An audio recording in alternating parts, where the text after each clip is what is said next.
तारं वेतारं कर्मभूतां ज्ञातारं विश्वतत्त्वानां वन्दे तद्गुणलब्धये। नमो अरिहन्तारं नमो सिद्धारं नमो वायुरीयारं नमो वज्रायानं नमो लोहे सर्वसाहुरम्। अनंतान श्री परमेश्वरी भगवान की, देवाधिदेवराज श्री आदिनाथ भगवान की, देवाधिदेवराज श्री महेश्वरनाथ भगवान की, परम पूज्य आचार्य स्वामी श्री उमा स्वामी जी महामुनि राज की, परम पूज्य गुरु नानक गुरुदेव आचार्य स्वामी श्री विमल सागर जी महामुनि राज की, परम पूज्य गुरु नानक गुरुदेव आचार्य स्वामी श्री सम्मति सागर जी महामुनि राज की, परम पूज्य बुंदेलखंड के विद्वाचार्य गणाचार्य गुरुदेव श्री विराट सागर जी महामुनि राज की, अहिंसामय दुष्ट धर्म की, उत्तम सत्य धर्म की।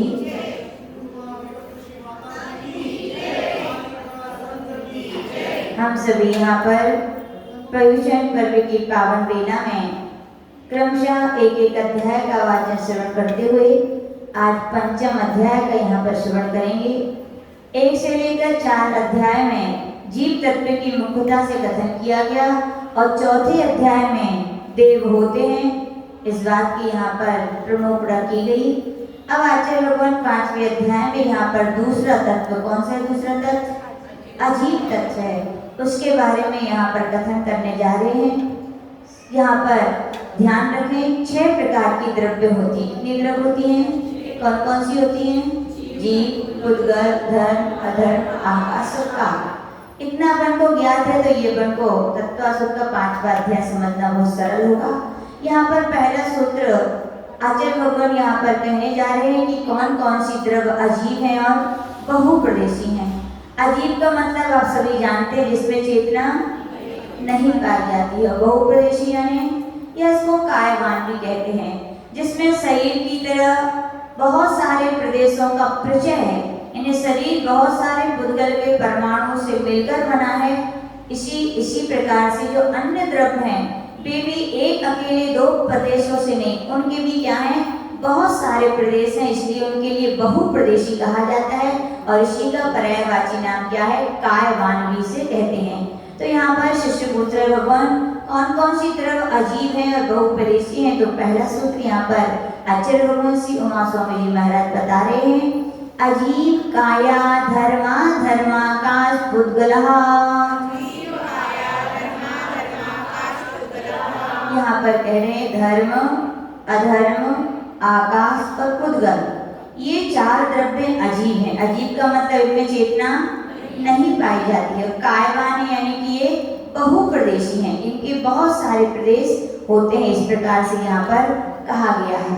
शिष्य अगला सूत्र भगवान और इसको स्पष्टीकरण करे। शिष्य बोल रहे भगवान ये क्या है आपने जो बता दी? अजीब होती है, कायवान होती है, कौन है ये? तो कह रहे द्रव्याणि, जो धर्म, अधर्म, आकाश और पुद्गल 4 जो ऊपर चीजें कही गई वो सभी क्या है? द्रव्य है, ऐसा जानना चाहिए। शिष्य पूछ रहे भगवान क्या इतनी द्रव्य होती है क्या कि और भी होती है?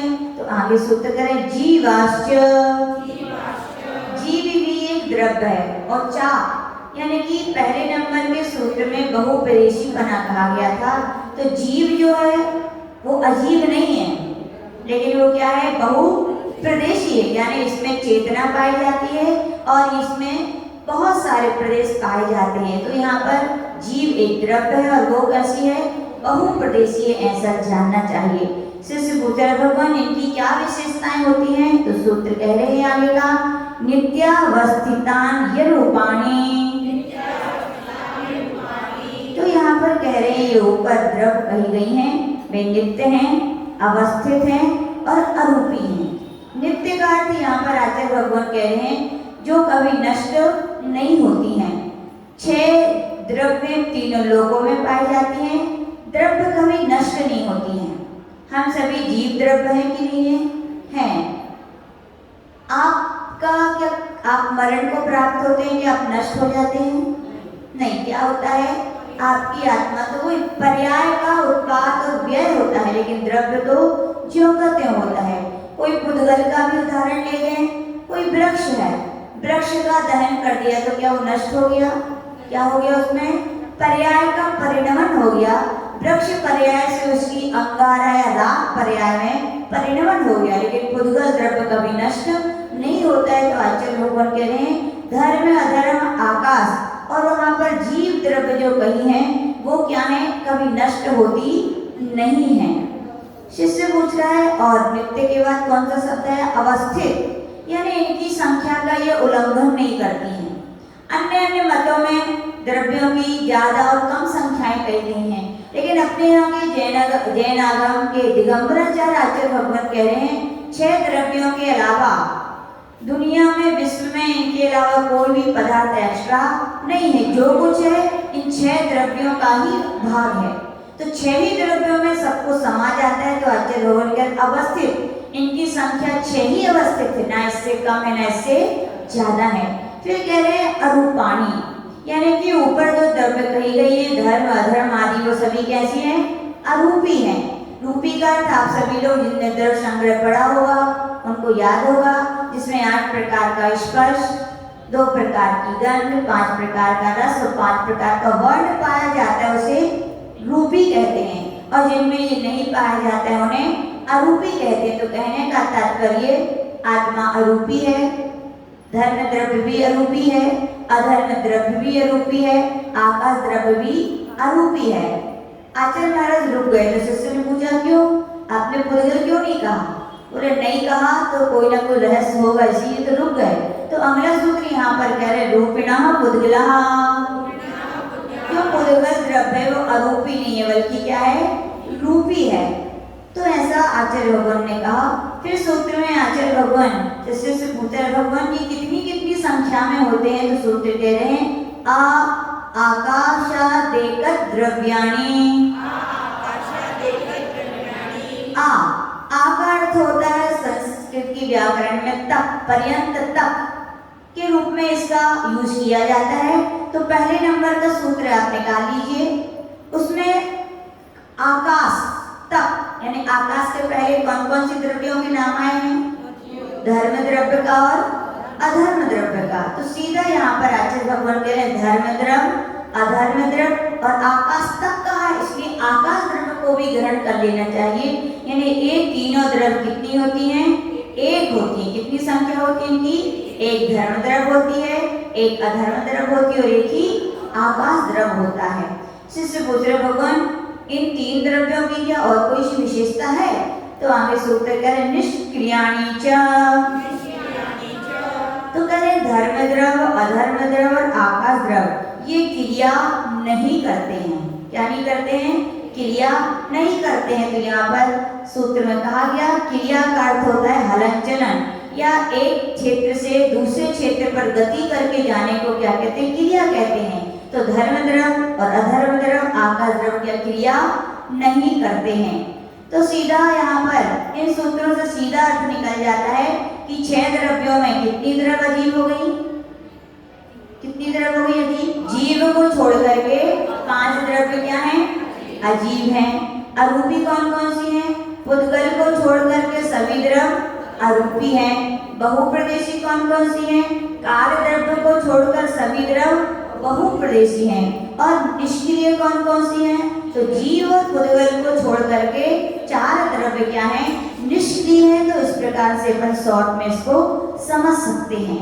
फिर आचार्य भगवान से शिष्य पूछ रहे भगवान आपने बहुत सारे द्रव्यों को बहुप्रदेशी बना कहा था, तो कितने कितने किसके प्रदेश होते हैं ये हमें याद कराइए। तो सूत्र कह रहे हैं असंख्या प्रदेशः धर्मा धर्मैक जीवानां। धर्म द्रव्य, अधर्म द्रव्य और एक जीव। एक जीव क्यों कहा? सारे जीव तो बहुत सारे होते हैं, सभी के लेंगे तो बहुत सारे प्रदेश हो जाएंगे। तो आचार्य भगवान के केवल एक जीव के असंख्या प्रदेश। कितने प्रदेश होते हैं? असंख्यात प्रदेश होते हैं। यदि आपसे पूछा जाए धर्म द्रव्य के कितने प्रदेश हैं? असंख्यात। अधर्म द्रव्य के असंख्यात। एक जीव के भी असंख्यात प्रदेश होते हैं। शिष्य पूछ रहे भगवान आकाश के कितने प्रदेश होते हैं? तो कह रहे आकाशस्यानंतः, तो आकाश के कितने अनंत प्रदेश हैं। आकाश को यदि क्षेत्र की अपेक्षा से विभाग कर दिया, यद्यपि आकाश अखंड है, कोई खंड खंड नहीं है, लेकिन क्षेत्र की अपेक्षा से घटाकाश या किसी और भी ऐसे आकाश नाम रख दिए जाते हैं। तो आचार्य भगवान कह रहे हैं ऐसे आकाश द्रव्य के दो भेद है, लोकाकाश और अलोकाकाश। 6 द्रव्य जहाँ पाई जाती है उसे लोकाकाश कहते हैं, और सभी द्रव्य को छोड़ केवल एक आकाश द्रव्य जहाँ पाई जाती है उसे क्या कहते हैं? अलोकाकाश कहते हैं। तो आचार्य भगवान कह रहे हैं लोकाकाश और अलोकाकाश दोनों को मिलाकर आकाश द्रव्य के कितने प्रदेश होते हैं? अनंत प्रदेश होते हैं। लेकिन लोकाकाश के भी प्रदेश पूछे न जाएंगे तो कितने होंगे? असंख्यात प्रदेश। कितने होंगे? असंख्यात प्रदेश। प्रकार से जानना चाहिए। शिष्य पूछ रहे भगवान पुद्गल के भी तो बहुप्रदेशी है, उसके कितने प्रदेश होते हैं? तो सूत्र कह रहे हैं संख्या संख्याश पुद्गलानाम। तो यहाँ पर कह रहे पुद्गल द्रव्य के संख्यात प्रदेश होते हैं, असंख्यात प्रदेश होते हैं। चार से कितने प्रदेश होंगे? अनंत प्रदेश होते हैं। जहाँ तक संख्या गिनी जाती है उसे संख्यात कहते हैं, उसके आगे जो होती है उसे असंख्यात कहते हैं, और उससे आगे जो होती है वो अनंत कहलाता है। इस प्रकार से पद को शॉर्ट में समझ लेना चाहिए। तो कहने का तात्पर्य पुद्गल द्रव्य के कितने प्रदेश होते हैं? संख्यात, असंख्यात और अनंत प्रदेश होते हैं। तो शिष्य पूछ रहे भगवान क्या पुद्गल द्रव्य में और कोई विशेषता है क्या? तो आचार्य भगवान कह रहे हैं जो ऊपर कहे गए हैं पुद्गल के दो भेद आने वाले, एक अणु और एक स्कंद। जो हमने अभी कथन किया वो पुद्गल के स्कंधों का कथन किया। किसका किया? तो शिष्य पूछ रहे हैं अणु में कितने प्रदेश होते हैं? क्या वो बहुप्रदेशी नहीं होता है क्या? तो आगे सूत्र कह रहे हैं ना अड़ो।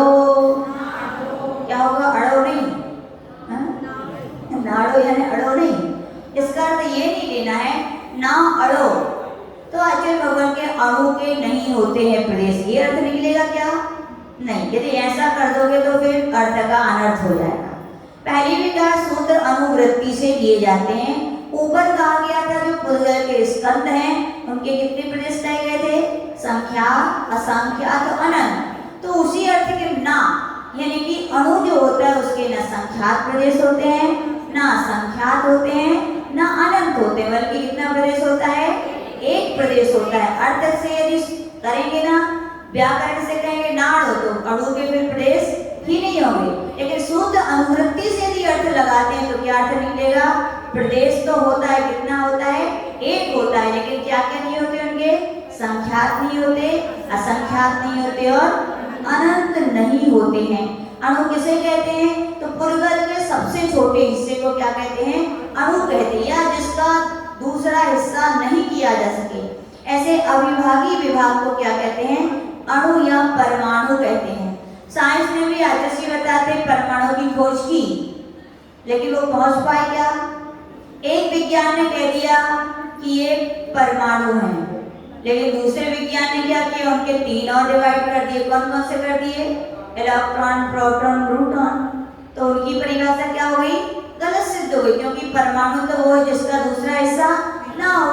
फिर तीसरे साइंटिस्ट हुए तो और ज्यादा एक कदम आगे निकले, उन्होंने प्रोटॉन के भी क्या कर दिए? हिस्से कर दिए, प्रोजीटॉन वगैरह वगैरह।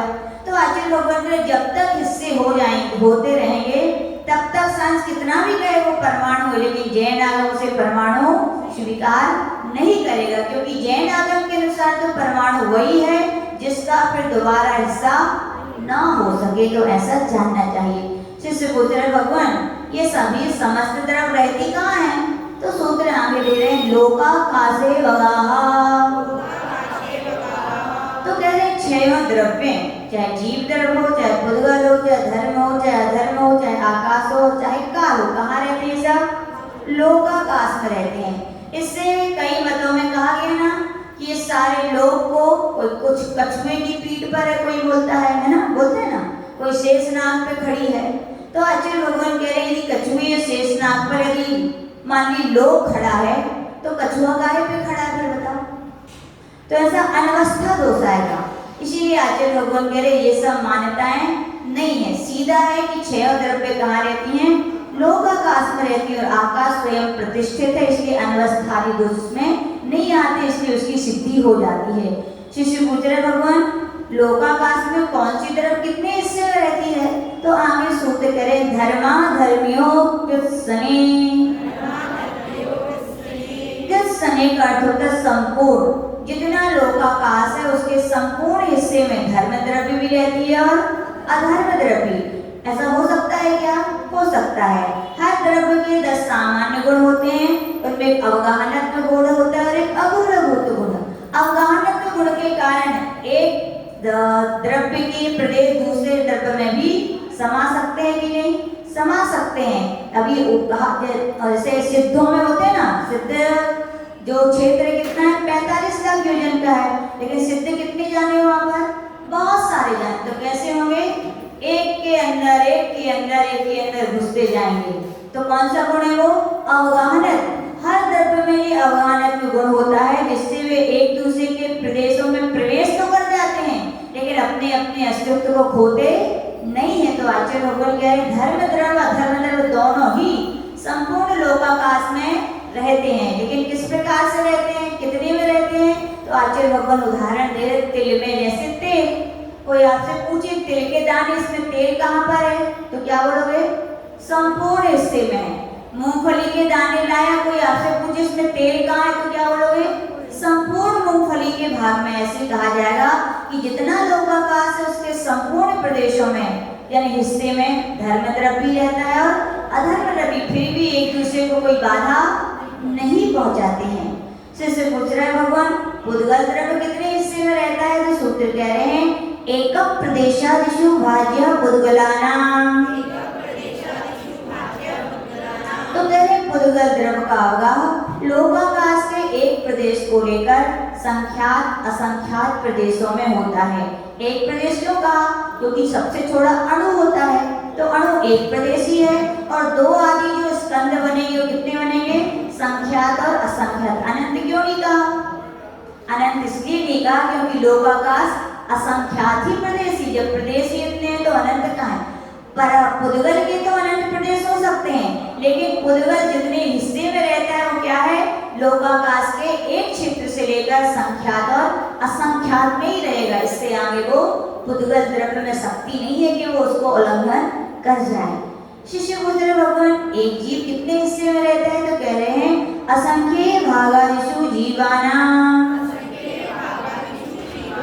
लोकाकाश के असंख्यात भाग से लेकर, कितने भाग से लेकर? असंख्यात भाग के लेकर के संपूर्ण लोक में, कितने लोक में? संपूर्ण। जीव की यदि सबसे छोटी अवगाहना लभ्यात्मक जो निगोदीय जीव होते हैं उनके घनांगुल के असंख्यात भाग होती है, यानी सबसे छोटी अवगाहना घनांगुल के असंख्यात भाग से एक प्रदेश से यदि लें तो एक प्रदेश, 2 प्रदेश, 3 प्रदेश, 4 ऐसे एक प्रदेश बढ़ा करके यदि संसारी जीवों की अपेक्षा नहीं, संसारी नहीं, यदि काय शरीर वाले जो जीव हैं उनकी अपेक्षा लेंगे तो शरीर कितना बड़ा हो सकता है? लवण समुद्र का मत्स्य का कितना शरीर होता है? 1000 योजन। यानी कि शरीर धारण करे जीव तो कितना हो सकता है?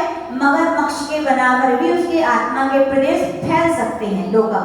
और कहा जाए लोकाकाश में कितने फैल सकते हैं? तो आचार्य भगवान कह रहे हैं कि यदि कोई केवली भगवान है जिनके लिए समुद्र घात करना है और समुद्र घात में केवली समुद्र घात होता है और केवली समुद्र घात के 8 समय लोक पूर्ण समुद्र घात होता है जिसमें आत्मा के प्रदेश संपूर्ण लोकाकाश में फैल जाते हैं। तो आचार्य भगवान कह रहे हैं एक जीव लोकाकाश के असंख्यात भाग से लेकर यानी कि उसके प्रदेशों को बढ़ाते जाए तो संपूर्ण लोक में भी वो आत्मा के प्रदेश उसके फैल सकते हैं। ऐसा जानना चाहिए। शिष्य पुत्र भगवान हम कैसे माने कि ऐसा होता है?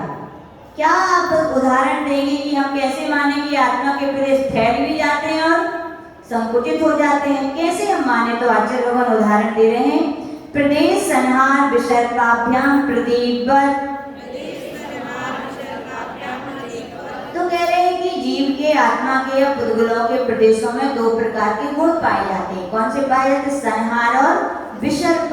विसर्प संहार का अर्थ होता है संकोच और विसर्प का अर्थ होता है विस्तार। स्प्रिंग देखी पेन की, स्प्रिंग होती ना पेन की, दबा दो तो कितनी हो जाती है, छोटी, और छोड़ दो तो बड़ी। रबड़ होती है छोटी में लगाने वाली, कितनी होती है, फैला दो तो बड़ी।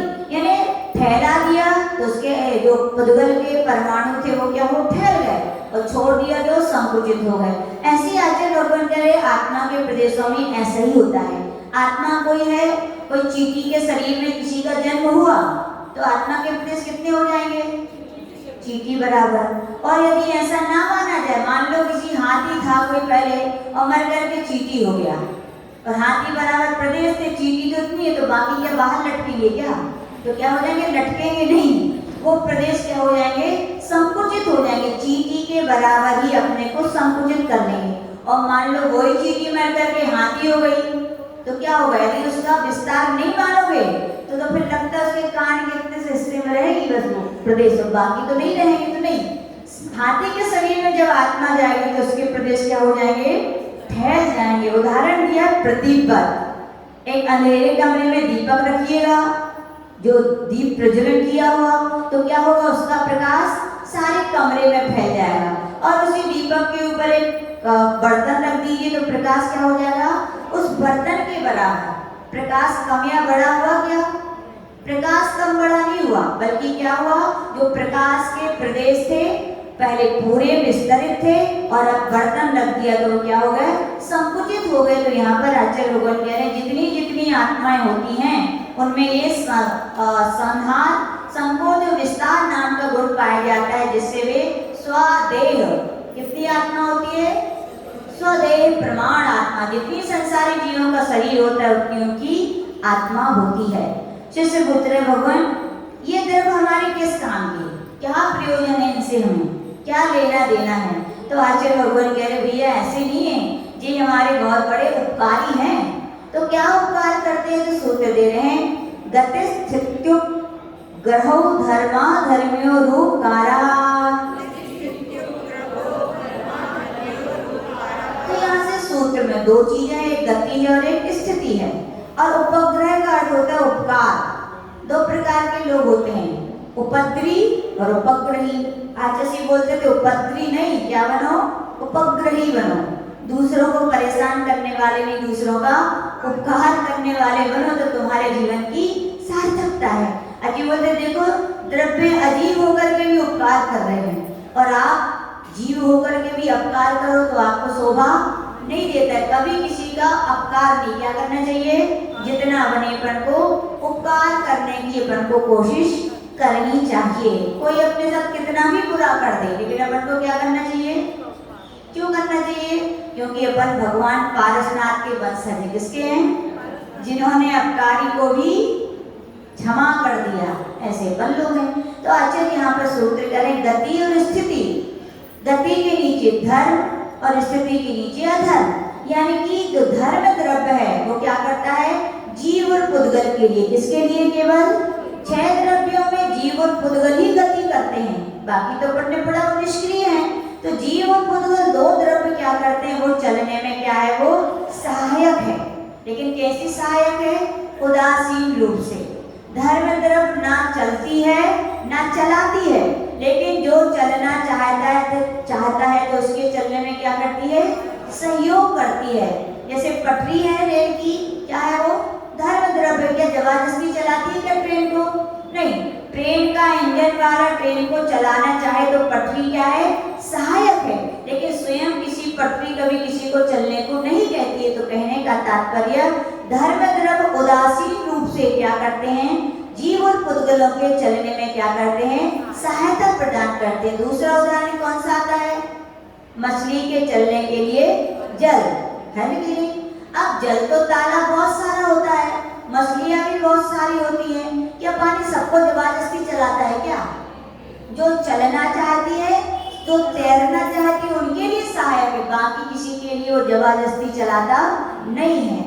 दूसरा है स्थिति, अधर्म द्रव्य क्या करता है, अपने लिए क्या सहयोग करता है, अपना वो ठहरने में सहायता करता है। आप रुकना चाहते हैं तो आपके रुकने में वो सहायक है, लेकिन जबरदस्ती रोकता है क्या। राहगीर रास्ते में जाते हैं, पेड़ लगे रहते हैं, कोई रुकता है कोई नहीं रुकता। अब पेड़ क्या सबको जबरदस्ती रोकता है क्या? जो रुकना चाहते हैं तो उनके लिए वो सहायक है, लेकिन जो नहीं चाहते उनके लिए वो सहायक नहीं है। ऐसे अधर्म द्रव्य के विषय में कहा गया कि जो जीव और पुद्गल ठहरना चाहते हैं तो उनके ठहरने को क्या है, उदासीन रूप से सहायक है, ऐसा जानना चाहिए। और इसके लिए तो साइंस ने भी स्वीकार कर लिया। जैसे बोलते थे, साइंस भी कहता है कि जीव और पुद्गलों की गति में कोई ब्रह्मांड में ऐसी शक्ति है जो अदृश्य है, जो चलने में क्या करती है, सहायक करती, और उसके लिए वो नाम देते ईथर। जो केमिस्ट्री पढ़े हो उनमें आता है कि ईथर द्रव, बहुत सारे केमिकल होते हैं। ईथर ऐसा एक पदार्थ की खोज की है साइंस ने कि वो भी कहता है कि हाँ, ब्रह्मांड में कोई ऐसी शक्ति है जो चलने में क्या करती है, सहायता प्रदान करती है। यहाँ पर आचार्य भगवान से शिष्य पुत्र भगवान आकाश द्रव्य क्या कोई उपकार करता है? तो सूत्र दे रहे हैं, आकाशस्यावगाहा। तो कह रहे समस्त द्रव्यों को आकाश देने का, अवकाश देने का काम क्या करता है? आकाश द्रव्य सभी के लिए क्या करता है? अवकाश देता है। बड़ा उदार मना है। आज जैसे बोलते थे बनना है तो किसकी तरह बनो? आकाश की तरह बनो। विस्तार, उदार हृदय, किसी को मना आते जाओ और बैठते जाओ। गुरुजन तो ऐसे ही होते, बड़े उदार मना होते हैं। चाहे कोई वृद्ध आए, चाहे कोई जवान आए, चाहे कोई कम पढ़ा लिखा है, चाहे सबके लिए कल्याण के लिए अवसर स्थान है। तो ऐसा क्या होता है? ये आकाश द्रव होता है। शिष्य पूछ रहे भगवान पुद्गल भी क्या कोई उपकार करता है? बोले हाँ, भली बुद्धू है, लेकिन आपका बड़ा उपकारी है। तो कह रहे शरीर वांग मना प्राणापाना पुद्गलानाम, 5 प्रकार के शरीर किसका उपकार है? पुद्गलों की। उपकार है कि नहीं है? हम संसारी प्राणी हैं, मोक्ष जाना है तो क्या साधना करनी पड़ेगी कि नहीं? और साधना में कौन सहायक होगा? शरीर। यद्यपि आचार्य बोलते थे शरीर के नौकर मत बनना, शरीर को नौकर बना करके उससे काम लेना, यानी कि शरीर का अपकार भी नहीं करना। अपकार करोगे तो क्या हो जाएगा? अब टाइम पर उसके लिए जितना भोजन चाहिए, गाड़ी में पेट्रोल है तो गाड़ी चलेगी ना, मत करो उससे। राग मत करो, लेकिन द्वेष भी उसके साथ मत करो। वो आपकी साधना में क्या है? बहुत बड़ा सहायक है। उसने आपका उपकार किया है, इसलिए आप क्या करो? अपन उपकार नहीं कर पाते तो लेकिन उसका अपकार भी तो नहीं करो। वहाँ वचन भी जो क्या है? पौद्गलिक है कि नहीं? क्योंकि वचन अपन देखते हैं, दिखते तो नहीं है, स्पर्श नहीं दिखता, अपना रूप नहीं दिखता, लेकिन शब्दों को अपन रोका जा सकता है। दरवाजे बंद कर दो तो आवाज कम हो जाती है, यानी ये सब। और अपन आगे पढ़ेंगे कि शब्द पुद्गल द्रव्य की व्यंजन पर्यायों में से एक पर्याय है। इससे सिद्ध होता है शब्द भी नहीं होते, शब्द का भी बहुत बड़ा उपकार है कि नहीं है? यदि ये शब्द नहीं होते तो जिनेंद्र भगवान की वाणी को हम समझ पाते क्या? कितना बड़ा उपकार है शब्दों का भी। बस ये अपने ऊपर है कि अपन उसका सदुपयोग करते हैं कि दुरुपयोग। तो आचार्य भगवान का पुद्गल का भी बहुत बड़ा उपकार है कि वो वचन हमारे लिए मिले, यानी कि भगवान के भी वचन निकले और हम भी एक दूसरे का वचनों के द्वारा क्या उपकार कर सकते हैं। फिर कह रहे मन भी प्राप्त होना क्या है पुद्गल का? चाहे द्रव्य मन हो चाहे भाव मन हो, दोनों क्या है? पौद्गलिक ही है। मन नहीं होता तो क्या सम्यक दर्शन हो पाता? सम्यक दर्शन कब होता है? संगी को ही होता है और साकार उपयोग वाले को होता है।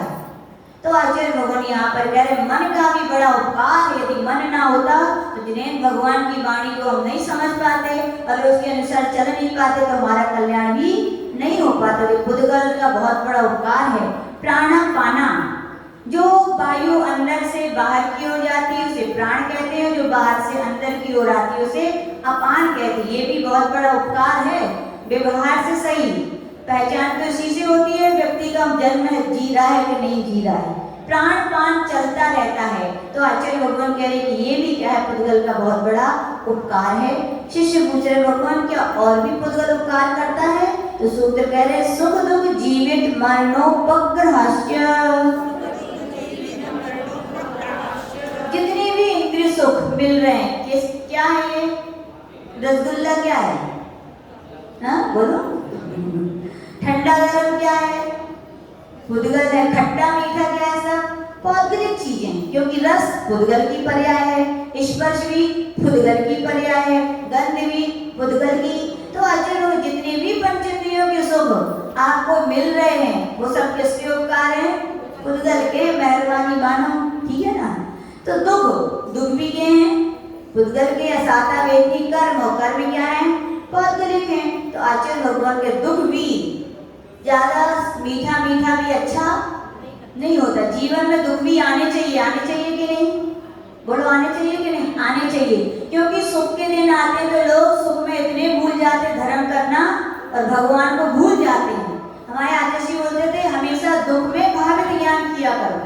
दुख में भावित किया हुआ ज्ञान क्या विपत्ति आपत्ति आने पर बना रहता है, और सुख में भावित किया ज्ञान दुख आने पर भूल जाते हैं। और ऐसे ही होता है कि नहीं? सुख के दिन आते तो सब भगवान भी किनारे और धर्म भी किनारे, लेकिन दुख आते हैं तो कम से कम भगवान को धर्म को व्यक्ति याद तो रखता है। दुख अच्छे कि सुख अच्छा? ना? एक अपेक्षा से अनेकांत बातें कथन करें तो दुख आना भी जीवन में बहुत जरूरी। दुख नहीं आएंगे तो अपन धर्म ध्यान भगवान को याद नहीं करेंगे। दुख भी उपकार भी है पुद्गल का। आते रहो। जीवन पाना भी क्या है? जीवन ना हो तो अपन कुछ कर पाओगे क्या? तो ये भी क्या है? जीवित रहते ही तो अपन साधना कर पाते हैं। तो जीवन मिलना भी क्या है पुद्गल का? वो मरण होना भी क्या है? अब पूछो माता जी, मरना उपकार है? हमें तो बड़ो डर लगत है मरने के नाम ही से। कोई यदि एक हफ्ता पहले बता दे कि आयु जाने वाली है तो एक हफ्ता क्या, लोग 3 ही दिन पहले अटैक आके ऊपर चले, कितने घबराते हैं। लेकिन मृत्यु से आदेशी होते थे घबराना वो तो अटल सत्य है। आप ना भी चाहो, अमरावती के लोग सोते हैं हम तो अमरावती में अमर, अब तो मरने को कोई काम ही नहीं, अमर हो गए अमर। तो याद रखना अमरावती में उत्पन्न होने से कोई अमर नहीं होगा, आपको भी मरना ही पड़ेगा। धीर को भी बनना पड़ता है, अधीर को भी, वीर को भी और वीर रह को। तो आचार्य लोगन कहते भैया धीर की तरह मरना श्रेष्ठ है, यानी कि भगवान से बोलो मरण तो निश्चित है, उपकार है कि नहीं है? बोलो। दादी ज्यादा बीमार हो जाती है दादियां तो फिर क्या कहती है अपने आप? कितनी सेवा कर रहे हो लोग, रसमलाई खिला रहे हो, हाथ दबा रहे हो, पाँव दबा रहे हो। जब बीमार बहुत हो जाए फिर क्या कहती? हे भगवान उठा लो जल्दी से। वो तो है कि नहीं? इन्हें मरना भी जरूरी है, नहीं तो शरीर में रोग पीड़ा बनी रहेगी, आकुलता व्याकुलता। और ऊपर चले गए तो सम्यक दृष्टि है, ऊपर जाने से आत्मा थोड़ी मरी है। कौन मरा है? ये शरीर। तुरंत यहाँ से गए कि 1 2 3 समय भी नहीं होते पूरे नया शरीर मिल जाता है। तो आचार्य भगवान का पुद्गल का उपकार है, नहीं तो यही सड़ते और गलते और परेशान रहते। तो आचार्य भगवान ने इस प्रकार से पुद्गलों के उपकार कहे। आगे आचार्य भगवान कैसे पूछ रहे शिष्य, जीव थे क्या? जीव द्रव्य भी किसी का उपकार करता है? बोले बड़ा स्वार्थी है। बोले सब उसका उपकार करते हैं लेकिन वो किसी का केवल अपने ही करता है। क्या करता है? कई लोग होते हैं ना, अपना घर, अपने बच्चे, अपनी बीवी, बात दुनिया या तेल ले रही है ना, ये स्वार्थी बना। आचार्य बोलते थे सबके साथ रहो, सबका सहयोग करो, सबसे सहयोग लो, स्वार्थी नहीं उदार बनना चाहिए। लेकिन जीव तो ऐसे ही बोले क्या करता है कि जीव का उपकार करता है लेकिन किसी का अन्य का उपकार नहीं करता। तो कह रहे परस्परोपग्रहो जीवाना, परस्पर में उपग्रह उपकार करता है तो क्या है? जीव है। गुरुजन किसका करते हैं? शिष्यों का। और शिष्य किसका करते हैं? गुरु का। आचार्य बोलते थे कितना भी कुछ हो जाए, जिन गुरुओं ने इतना उपकार किया, क्या कीमत थी बता दुनिया में तुम्हारी? तुम्हें एक कीमत, एक पहचान, तुम्हें नाम दिया है, उनके उपकार को तो कभी भूलना नहीं चाहिए। आचार्य बोलते थे यद्यपि हमें इतनी क्षमता नहीं है कि गुरु के उपकार को हम चुका सकें, लेकिन बार बार स्मरण करके हम उनके कृतज्ञ बने रहें। कभी हमें कृतज्ञ नहीं बनना चाहिए, क्योंकि आचार्य बोलते थे पाप तो छोटे हैं लेकिन सबसे बड़ा महापाप है तो क्या है? उपकारी के उपकार को भूल जाना। सज्जन लोग कभी उपकारी के उपकार को भूलते नहीं है। तो गुरुओं के हों चाहे बच्चे हों, माता पिता बच्चों का उपकार करते हैं, पुत्र पुत्री पुत्रियों का, तो पुत्र पुत्रियों को भी क्या करना चाहिए, अपने माता पिता का उपकार करना चाहिए। जेनी में सपने में बिछाए बैठे कि बच्चे बड़े होंगे, हमारे बुढ़ापे की लाठी बनेंगे, पर आप इतने होशियार निकले कि लाठी दो चार लगा के निकल गए। तो अपन को ऐसे नहीं होना चाहिए। उपकार किया है तो क्या उपकार मानो, तो मत मानो तो याद रखो तुम्हारे बच्चे तुमसे एक कदम आगे निकलेंगे। वे भी तुम्हारे साथ, तुमने तो इतना किया, वे तुम्हारे साथ डबल गलत व्यवहार करेंगे। इसलिए आप चाहते हो कि हमारे बुढ़ापे की बच्चे लाठी बने, तो सबसे पहले आप अपना कर्तव्य निभाओ कि हमारे घर में जो बुजुर्ग लोग हैं हम भी उनके बुढ़ापे की क्या बने, लाठी बने। तो परस्परो पकड़ो, यही तो परस्पर है। तो आचार्य भगवान कह रहे हैं ऐसा परस्पर में अपन को सबका उपकार मानना चाहिए, कृतज्ञ नहीं, क्या बनना चाहिए, कृतज्ञ बनो। क्या बनो, उपकार ना कर पाओ तो भैया अपकार तो मत करो कम से कम, ठीक है ना। तो ऐसा अपन को जानना चाहिए। शिष्य पूछ रहे भगवान काल द्रव्य क्या क्या उपकार है, तो कह रहे हैं वर्तना परिणाम क्रिया परत्वा परत्वेजा कालस्य। तो यहाँ पर आचार्य भगवान कह रहे हैं कि वर्तना परिणाम क्रिया परत्व अपरत्व और चा यानी और भी ऐसे काल द्रव्य के उपकार हैं। काल द्रव्य के दो भेद होते हैं, निश्चय काल और व्यवहार काल। आपने कभी कुम्हार के यहाँ घड़ा बनते देखा है, किसी ने देखा हो, चलो इधर छोड़ो। ये कांटे वाली अपने यहाँ घड़ी आती थी, वो तो सबने देखी है ना, जो सेकंड के मिनट के कांटे होते हैं, उसमें सबसे बीच में एक सेंटर में कील जैसी रहती है कि नहीं, वो घूमती है कि नहीं बताओ, घूमती है ना, वो भी घूमती है और उसके सहारे सेकंड के मिनट के घंटे भी कांटे भी घूमते हैं ना।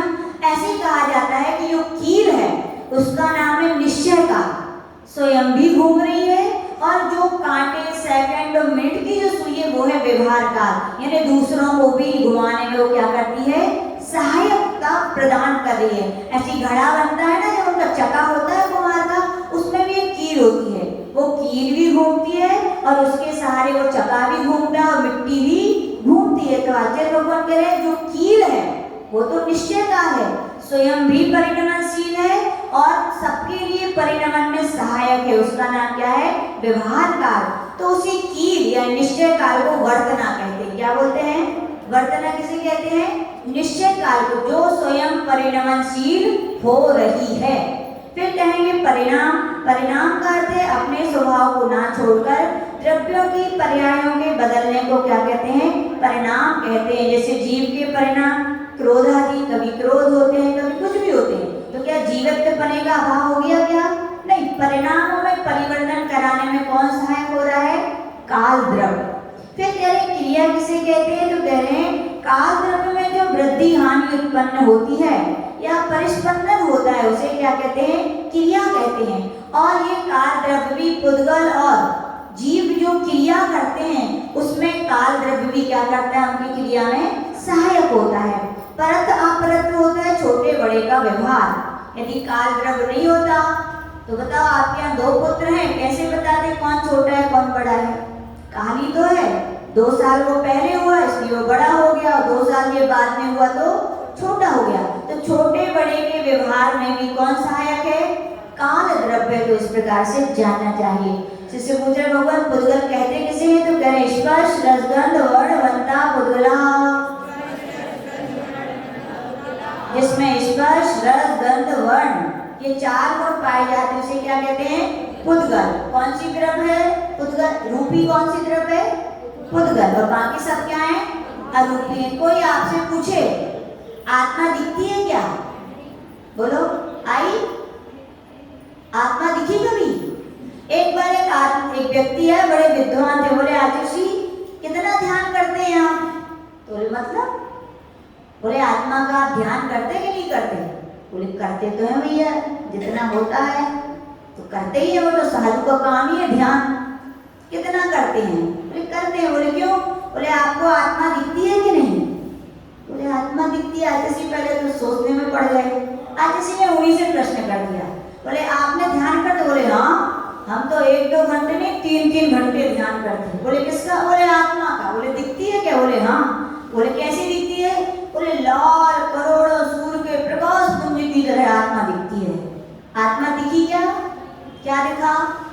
प्रकाश दिखा, लाल कलर दिखा, द्रव्य दिखा, तो ये सब किसकी पर्याय है?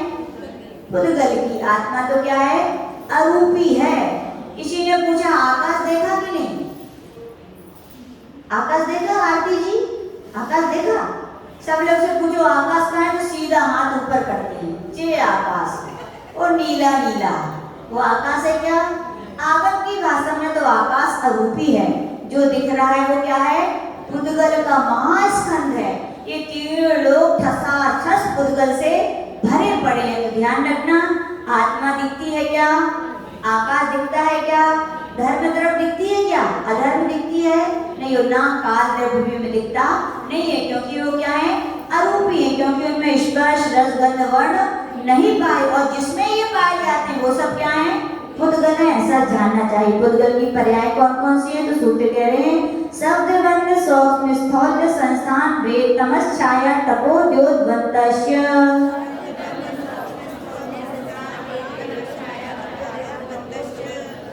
शब्द किसकी पर्याय है?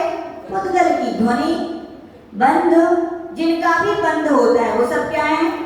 पौद्गलिक। अच्छा बताओ, गाय को रस्सी से बांधा कभी? संध्या जी, गाय को रस्सी से बांधा? नहीं बांधा। किसके यहाँ आई गाय को रस्सी से बांधा? गाय को ही बांधा था। गाय कैसे बनती है? कैसे? लोग बोलते हैं गाय को रस्सी से बांध दिया, लेकिन वास्तविकता क्या है योगेश भाऊ? रस्सी को रस्सी से बांधा है ना? तो बंध जिसका होता है वो किसका होता है? पुद्गलों का होता है। बाकी अमूर्त चीजों का कभी बंध नहीं होता। ध्यान रखना, कईयों मतलब कोई से हमने गाय को रस्सी से बांधा।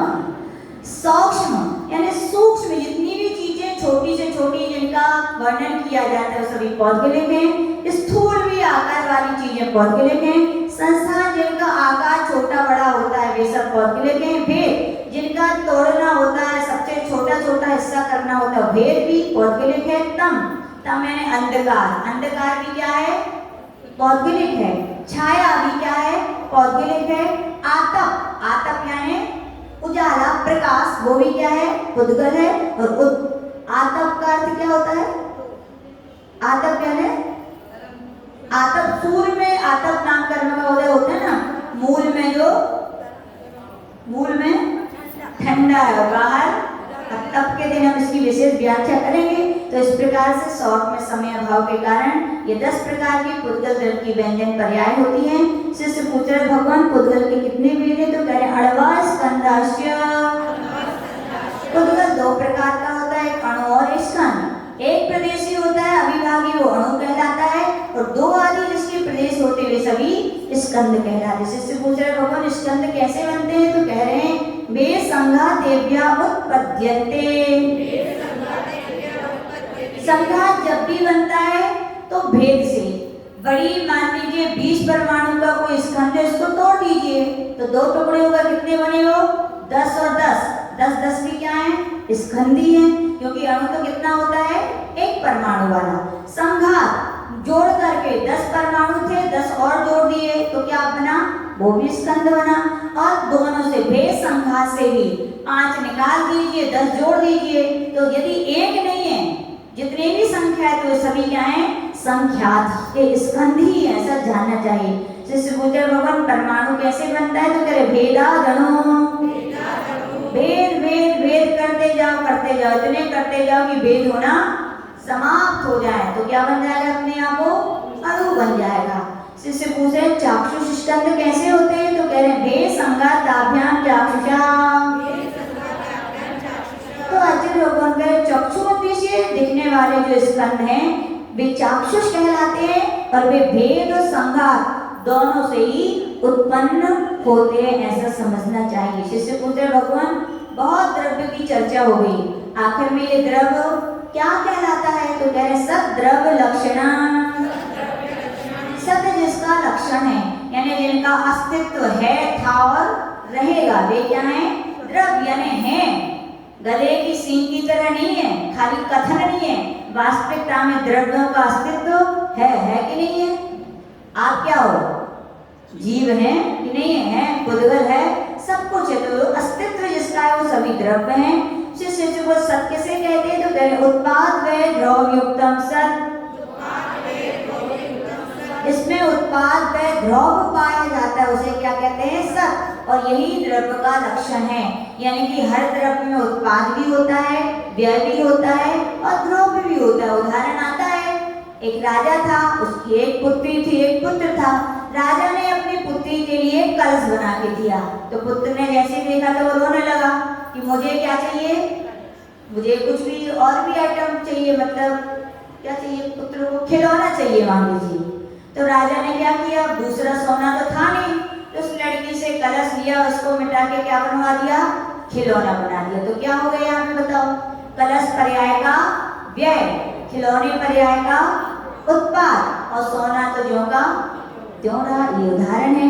शिष्य पूछ रहे द्रव्य किसे कहते हैं? तद्भावावयम नित्यम, अपने स्वभाव का त्याग नहीं करने का नाम क्या है? सीधा तद्भाव। तद्भाव यानी उस द्रव्य का जो स्वभाव है। अव्यय यानी व्यय नहीं होना, अपने स्वभाव से च्युत नहीं होने का नाम द्रव्य है। हमेशा नित्य बना दोगे तो कूटस्थ हो जाएगी द्रव्य, और कूटस्थ हो जाएगी तो सांख्यमत हो जाएगा, और सांख्यमत हो जाएगा फिर परिणमन नहीं होगा, तो सभी या तो संसारी बने रहेंगे, तो फिर किसी का मोक्ष नहीं होगा। बहुत सारे इसमें विरोध आएंगे। तो आचार्य भगवान कह रहे हैं जिस द्रव्य का जो स्वभाव है उसका त्याग नहीं करना। जैसे हम सभी आज मनुष्य हैं, देव भी बन जाएंगे, लेकिन जीवत्वपने का क्या अभाव होगा? जीवत्वपना तो वो ही रहेगा, परिवर्तन होगा तो इसमें वो केवल पर्याय में। ऐसा शिष्य पूछ रहे भगवान ऐसा कैसे हो सकता है कि द्रव्य भी रहे, उसमें उत्पाद भी हो जाए और व्यय भी हो जाए, कैसे माने? तो आचार्य भगवान कह रहे कथन करने की ये शैली है। एक ही द्रव्य में अपने जैन धर्म का एक अनूठा सिद्धांत, मूलभूत अनेकांतवाद, जिसके लिए आचार्य भगवान कहते सारे विरोधों का मंथन करना है, सारे विरोधों को दूर करना है। और अपन नहीं, सारे विश्व के बड़े बड़े साइंटिस्ट कह रहे हैं, गौरव करना चाहिए कि जैन धर्म का अनेकांतवाद एक ऐसा सूत्र है जिससे सारे विश्व के झगड़ों को समाप्त करने की ताकत है। क्या है वो सिद्धांत? ही से भी की ओर चलो। जिसकी ओर चलो? ही से भी की ओर। हर द्रव्य में बहुत सारे गुण होते हैं, अंत यानी धर्म। जैसे एक द्रव्य में बहुत प्रकार के धर्म पाए जाते हैं। तो आचार्य भगवान का नित्य भी है और अनित्य भी है। जीवत्व गुण से अपन नित्य हैं, लेकिन पर्याय की अपेक्षा अपन अनित्य हैं। एक अखंड द्रव्य की अपेक्षा अपन एक हैं, लेकिन अलग अलग प्रदेश की अपेक्षा अपन अनेक हैं। अपन सतरूप भी हैं, स्वचतुष्टय की अपेक्षा अपन सत हैं, लेकिन परचतुष्टय की अपेक्षा अपन असत हैं। तो ऐसे एक ही द्रव्य में बहुत सारे गुण पाए जा सकते हैं। तो शिष्य पूछ रहे हम कैसे माने? तो कैसे हम इनके लिए समझे? तो सूत्र कह रहे हैं अर्पिता नर्पित सिद्धे। बोले अर्पित का अर्थ होता है मुख्य और अनर्पित का अर्थ होता है गौण। अनेक धर्म यदि हैं तो उनको कथन करने की शैली, जिसको हम मुख्यता करते हैं, जिसका हम कथन करते हैं वो मुख्य हो जाता है, और जिसका हम कथन नहीं करते वो क्या हो जाता है? गौण हो जाता है। सिक्का लिया और कहा एक सिक्के का ये पहलू है, इसमें चित्र बना है। किसका चित्र बना है? एक हम लोग को सिक्का मिला था पूज्य गुरुदेव को ब्रिटिश शासन के समय का, उसमें आदिनाथ भगवान आहार करते हुए सिक्का ऐसा निकला। तो सिक्का ये कह रहे कि ये आदिनाथ भगवान हैं, तो क्या दूसरे भाग का क्या अभाव हो गया? क्या है? इसका अपन कथन करते हैं तो दूसरे का अभाव नहीं हुआ, दूसरा गौण है, हमें दिख नहीं रहा है। ऐसे आचार्य भगवान कह रहे द्रव्यों में बहुत सारे गुण पाए जाते हैं, लेकिन जिसका हम कथन करते हैं वो मुख्य कहलाता है, और जिसका हम कथन नहीं कर रहे हैं वो क्या है? गौण है। जैसे वंदना जी हैं, पत्नी भी हैं, माँ भी हैं, बहन भी हैं, जेठानी भी है, देवरानी है, लेकिन हमने कहा कि ये अपने पुत्र की अपेक्षा माँ है, तो ये कथन क्या हो गया? मुख्य। तो क्या माता पत्नी पने का क्या अभाव हो गया? बहन पने अभाव नहीं हुआ, वो क्या हो गया? गौण हो गया। तो आचार्य भगवान कह रहे इस प्रकार से अर्पित और अनर्पित को अपन को समझना चाहिए। शिष्य पूछ रहे भगवान परमाणुओं में आपने कहा बंध होता है, तो कैसे होता है? तो कह रहे स्निग्ध रुक्षत्वात् बन्धः। खुदगल के प्रत्येक परमाणु में दो प्रकार के गुण पाए जाते हैं, स्निग्ध और रुक्ष। साइंस, साइंस क्या बोलते हैं, धनात्मक और ऋणात्मक। साइंस की भाषा में ऐसे कहेंगे। तो जैसे किसी को मकान बनाने हैं तो क्या क्या चाहिए बताओ? सीमेंट अकेले से मकान बनेगा क्या? रेत भी तो चाहिए। और रेत अकेले से मकान चलेगा क्या, बनेगा? सीमेंट भी चाहिए। यानी कि सीमेंट क्या है, स्निग्ध गुण वाली है, रेत क्या है, रुक्ष गुण। दोनों मिलेंगे तो मसाला बनेगा, तो उससे मकान बन जाएगा। ऐसे कर्म भी बनते हैं तो क्या, राग भी चाहिए और द्वेष भी चाहिए। शरीर में मैल भी लगता है, नथ लगाओगे तो मैल लगेगा क्या? जितना तेल लगाओगे उतने रुक्ष धूल आएगी, तो धूल और तेल मिलकर के ही मैल बन जाते। तो आचार्य भगवान कह रहे हैं जिन जिन चीजों का बंध होता है उसमें रुक्षपना भी चाहिए और स्निग्धपना भी चाहिए। शिष्य पूछता है भगवान कौन से परमाणुओं का बंध होता है? तो कहे ना जगन्य गुणाना। जगन्य का अर्थ होता है एक, और गुण का होता है अविभागी शक्तियांश। जिस रुक्ष का या जिस स्निग्ध का केवल एक शक्तियांश अकेला है तो उनका किसी के साथ बंध, अपन भी देखते हैं टिकड़े लोग होते हैं ना किसी से जुड़ते हैं ना किसी को से जुड़ पाते हैं। तो ऐसे समझो कि अकेले जिनके रहने की आदत है उनका किसी से बंध नहीं होता है। शिष्य पूछे भगवान और किसका बंध नहीं होता? तेरे गुण साम्य सदृशानाम, जिनके समान गुण होते हैं। कभी कभी एक साथ नहीं बैठते, विद्वान विद्वान एक साथ। एक बार एक राजा ने विद्वत्ता की गोष्ठी रखी, एक विद्वान पहले आ गए तो उन्होंने अपना परिचय दे दिया, हम ये हैं। अच्छा, तो दूसरे तुरंत समाचार आया कि एक और विद्वान आ रहे, तो राजा जाने लगा। तो पहले विद्वान बोले अरे कहाँ जा रहे हैं? बोले अमुक विद्वान। अच्छे वो तो पूरा गधा है। बोले क्या है वो पूरा? राजा ने कुछ नहीं भैया, अब उनके लिए तो दोनों बराबर थे, वो चले गए। जो विद्वान आने वाले थे तो उन्होंने पूछा महाराज लेट क्यों हो गए? तो उन्होंने कह दी भैया विद्वान आए अमुक अमुक, उनने थोड़ी लेट हो गए। बोले अच्छा वे तो पूरे बैल है। बोले बैल क्या है? बैल है। अच्छा, अब भोजन का समय हुआ तो बढ़िया भोजन रखा गया, दोनों को बुलाया गया। क्या रखा गया भोजन में? एक में हरी घास और एक में सूखी घास। दोनों विद्वान आए, बैठे।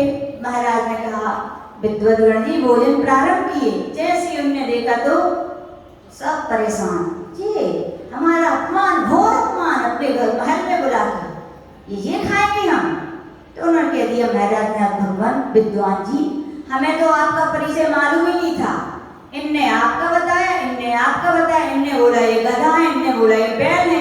तो गधा सूखी घास खाता है और बैल गीली घास खाता है, तो हमने रख दिया। तो कहने का तात्पर्य कि जैसे समान समान गुण वाले व्यक्ति बहुत कम होता है जो मिले। तो आचार्य लोग यहाँ पे कह रहे हैं जिन रुक्ष या स्निग्ध परमाणुओं के समान समान परमाणु होते हैं उनमें बंध नहीं होता। तो शिष्य पूछ रहे भगवान किनमें बंध होता है? तो कह रहे हैं दैहिकादि गुणानां, तो जिनमें दो अधिक गुण होते हैं उनमें क्या होता है? बंध होता है। होता है कि नहीं? विद्वान लोगों से भी कोई अज्ञानी मिले तो वो हाथ जोड़ लेते हैं, उनसे बन जाती है। शिष्य अपने गुरु के प्रति झुक जाते हैं, जिनके ज्यादा गुण उनके प्रति कोई भी व्यक्ति सहजता से झुक जाता है। तो आचार्य भगवान कह रहे हैं जिन स्निग्ध या रुक्ष में दो अधिक परमाणु होते हैं तो उनसे उनका क्या हो जाता है? बंध। बंध यानी उनकी मित्रता हो जाती है। तो कितने परमाणु अधिक चाहिए? दो परमाणु। यानी किसी के रुक्ष के दो हैं तो स्निग्ध के 4 मिल जाए या रुक्ष के ही 4 मिल जाए तो भी उनमें क्या हो जाएगा? बंध हो जाएगा। लेकिन कितने अधिक चाहिए? 2 अधिक। और अपन देखते भी हैं कि ऐसा होता है कि नहीं होता? होता है। तो आचार्य भगवान कह रहे हैं शिष्य पूछ रहे भगवान ठीक है बंध हो गया, बंध होने के बाद अब क्या होगा?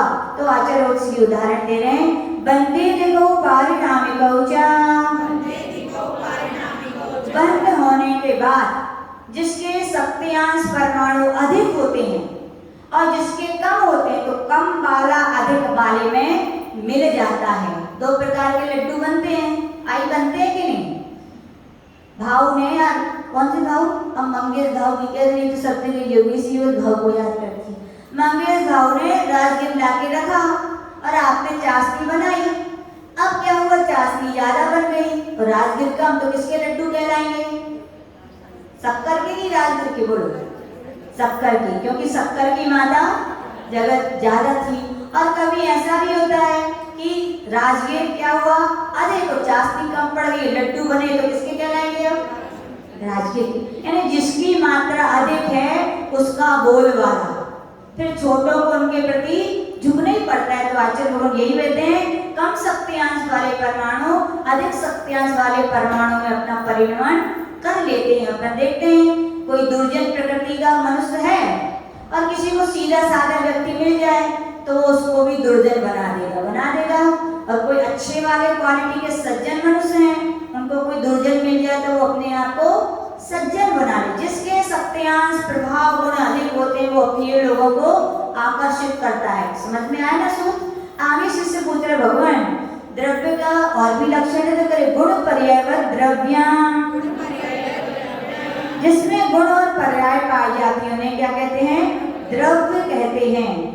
गुण और पर्याय, गुण का अर्थ होता है जो अन्वयी होते हैं और पर्याय का अर्थ होता है जो क्रमभावी होती है। गुण द्रव्यों के साथ ही रहते हैं और पर्याय क्या होगी? क्रम से होती है। ऐसा शॉर्ट में आपके लिए समझा रहे हैं। आगे शिष्य पूछ रहे भगवान 6 द्रव्य आप कह तो बहुत देर से रहे हैं, लेकिन अभी तक आपने 5 ही बताई हैं। 6वीं द्रव्य है कौन सी ये तो बताइए। तो कह रहे कालस्य, काल भी क्या है? द्रव्य है और उसमें उत्पाद भी होता है, व्यय भी होता है और द्रव्यपना भी होता है। लेकिन याद रखना वो काल द्रव्य बहुप्रदेशी नहीं। कितने प्रदेशी है? एक है। काल द्रव्य अरूपी है कि रूपी है? अरूपी है। निष्क्रिय है कि क्रियावान है? निष्क्रिय है। उस कितनी संख्या में है वो? कितनी संख्या है? असंख्यात। लोकाकाश के हर असंख्यात प्रदेशों पर एक एक कालाणु विराजमान होता है। तो इस प्रकार से जानना चाहिए। शिष्य भगवान से पूछे भगवान काल द्रव्य की क्या विशेषता है? तो कहे सोनंत समया। तो कह रहे उस काल द्रव्य के अनंत समय होते हैं। कितने समय होते हैं? अनंत। जैसे पुद्गल द्रव्य का सबसे छोटा भाग कौन सा था? परमाणु। ऐसी काल द्रव्य का सबसे छोटा हिस्सा क्या कहलाता है? समय। कितना छोटा होता है? एक आंख की पलक ऊपर से नीचे की कितने समय हो गए? असंख्यात। तो सोचिए छोटा एक समय कितना छोटा होता है। तो आचार्य भगवान कह रहे जो काल द्रव्य है वह अनंत समय वाला होता है। कितने समय वाला होता है? ध्यान रखना वर्तमान की तो अपेक्षा एक ही समय है, लेकिन भूत और भविष्य के सब समयों को मिला देंगे तो क्या हो जाएंगे? वे अनंत समय वाला होता है। और एक सबसे छोटी इकाई एक है। ऐसे अपन बढ़ाते बढ़ाते दिन रात आदि उसके भेद हो जाते हैं। शिष्य पूछ रहे भगवान गुण किसे कहते हैं ये बताइए। तो कह रहे हैं द्रव्याश्रया निर्गुणा गुणा। कह रहे हैं जो द्रव्यों के आश्रय से रहते हैं। जैसे आत्मा का गुण ज्ञान है। आपसे पूछा जाए ज्ञान कहाँ पाया जाता है तो क्या बोलोगे? जीव द्रव्य में। तो गुण जब भी रहते हैं तो किसके आश्रय से रहते हैं? द्रव्यों के। जो भी अब किसी से पूछा जाए स्थिति गुण है किसमें रहेगा? अधर्म द्रव्य में। गति गुण है तो किसमें रहेगा? धर्म द्रव्य में। तो जितने भी गुण होते हैं वो किसके आश्रय से रहते हैं? द्रव्यों के आश्रय से रहते हैं। उन्हें गुण कहते हैं। और निर्गुणा गुणा, गुण का कोई गुण नहीं होता है। शक्कर कैसी होती है? मीठी। मीठा कैसा होता है? नहीं बता सकते ना। तिल में तेल तो होता है, लेकिन तेल में क्या है? नहीं बता सकते ना। तो आचार्य लोगों ने ऐसी कह रहे हैं गुणों के कोई अपने तो गुण हैं, लेकिन पर द्रव्य की अपेक्षा उसमें अन्य गुण नहीं होते हैं। शिष्य पुत्र भगवान पर्याय किसे कहते हैं? तो कहे तद्भावा परिणामा।